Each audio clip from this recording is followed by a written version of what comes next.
નમસ્કાર. દિવસભરના તાજા સમાચારોમાં તમારું સ્વાગત છે. તમારી સાથે હું છું પિનલગીરી ગોસ્વામી. સમાચારો વિસ્તારથી જાણીએ એ પહેલા મહત્વના સમાચારો ઉપર એક નજર. મિત્રો, આજની વિડીયોમાં સૌપ્રથમ વાત થશે હવામાન વિભાગનું એલર્ટ. શાળા અને કોલેજો બંધ. દેશની રાજધાની દિલ્હીમાં શિયાળાની ઠંડી વધી રહી છે. ગુજરાત સહિત અન્ય રાજ્યોમાં પણ ઠંડીનું જોર વધી રહ્યું છે. તેવામાં હવામાન વિભાગે કેટલાક રાજ્યોમાં વરસાદનું એલર્ટ જાહેર કર્યું છે. હવામાન વિભાગની માહિતી અનુસાર તામિલનાડુના કેટલાક જિલ્લાઓમાં ભારે વરસાદ થઈ શકે છે, જેના કારણે ચેન્નઈ સહિત 11 શહેરોમાં શાળાઓ બંધ કરી દેવામાં આવી છે. આ સાથે મહારાષ્ટ્ર અને કર્ણાટકમાં પણ હળવા વરસાદની સંભાવના રહેલી છે. મિત્રો, અન્ય મહત્વના સમાચારની વાત કરીએ તો ભારત 2035 સુધીમાં પોતાનું સ્પેસ સ્ટેશન સ્થાપશે. અંતરિક્ષ રાજ્યમંત્રી ડોક્ટર જીતેન્દ્રસિંહે બુધવારે દિલ્હીમાં એક પ્રેસ કોન્ફરન્સમાં જણાવ્યું હતું કે ભારત 2035 સુધીમાં તેનું સ્પેસ સ્ટેશન સ્થાપશે. તેનું નામ ઇન્ડિયા સ્પેસ સ્ટેશન રાખવામાં આવશે.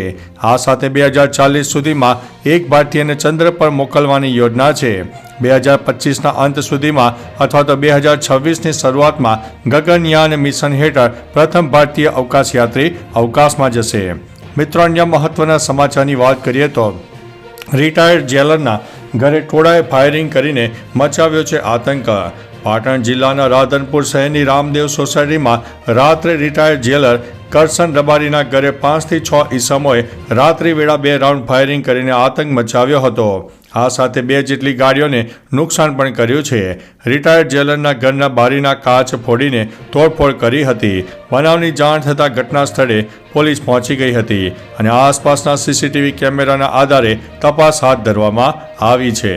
મિત્રો, અન્ય મહત્વના સમાચારની વાત કરીએ તો મોબાઈલથી અળગા રહીને મહિલાએ જીત્યા છે 1.16 લાખ રૂપિયા. તાજેતરમાં ચીનમાં એક સ્પર્ધાનું આયોજન કરવામાં આવ્યું હતું, જેમાં કોઈ પણ મોબાઈલ ફોન, આઈપેડ, લેપટોપ કે ઇલેક્ટ્રોનિક ગેજેટના ઉપયોગ પર સતત 8 કલાક માટે પ્રતિબંધ મૂકવામાં આવ્યો હતો, જેમાં એક મહિલાનો વિજય થયો છે. વિજેતા મહિલાને 1.16 લાખ રૂપિયાનું ઇનામ આપવામાં આવ્યું છે.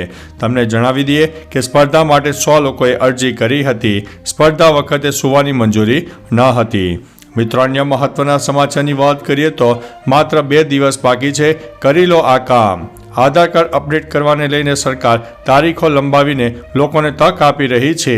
UIDAI એક્સ પર આપેલી માહિતી અનુસાર મફત આધાર અપડેટની સમયમર્યાદા 14 ડિસેમ્બર 2024 સુધીની છે, જે સમયગાળામાં તમે આધારને મફતમાં અપડેટ કરાવી શકશો, જેમાં નામ, સરનામું અને અન્ય વિગતો તમે સરળતાથી અપડેટ કરી શકશો. 10 વર્ષ કે તેથી વધુ ઉંમરના આધાર કાર્ડમાં તમામ માહિતી અપડેટ કરવા હવે થોડો સમય બાકી છે. મિત્રો, અન્ય મહત્વના સમાચારની વાત કરીએ તો કચ્છના 2 આરોપી પોલીસ જપ્તામાંથી ફરાર. પોલીસને શર્મસાર કરતો કિસ્સો સામે આવ્યો છે, જેમાં કચ્છમાં કરોડોના વહીવટના કેસમાં 2 આરોપી પોલીસ જાપ્તામાંથી ફરાર થઈ ગયા હોવાના સમાચાર છે. પૂર્વ કચ્છ પોલીસ આ બંને આરોપીઓને પંજાબ તપાસ માટે લઈ ગયેલ અને પરત ફરતી વેળાએ બંને આરોપી ફરાર થઈ ગયા હતા. કારમાં પંક્ચર થયું હતું, જ્યાંથી બંને આરોપી ફરાર થઈ ગયા હતા. થોડા સમય પહેલા 2 મહિલા સહિત 4 આરોપીઓને પકડવામાં આવ્યા હતા.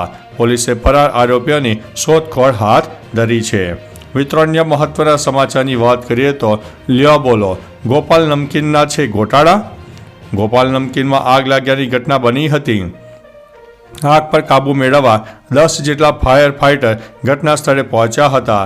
જોકે આ ઘટનાના વચ્ચે ગોપાલ મામલે મોટો ખુલાસો સામે આવ્યો છે, જેમાં 4 દિવસ અગાઉ જ CGSTએ કંપનીને 13.50 કરોડથી વધુની નોટિસ પાઠવી હતી.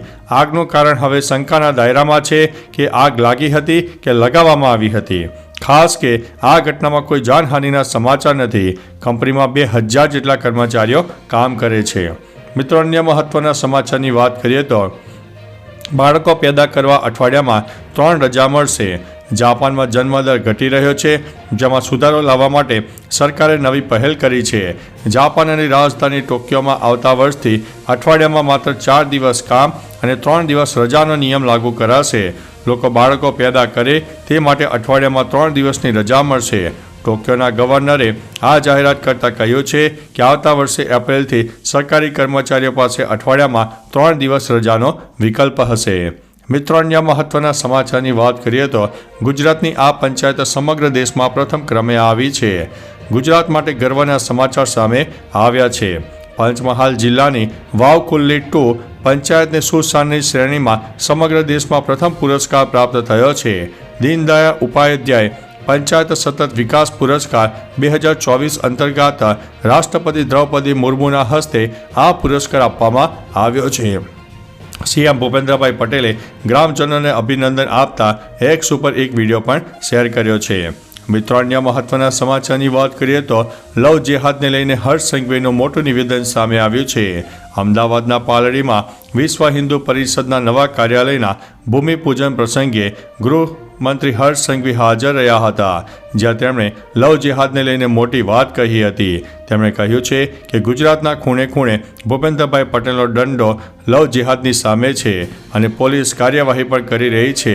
રાજ્યની ભોળી દીકરીઓને ફસાવવાના પ્રયાસ કરનારની સામે પોલીસ સક્રિયતાપૂર્વક કામ કરી રહી છે અને આ કિસ્સામાં માતા પિતાને દીકરી પરત કરી છે.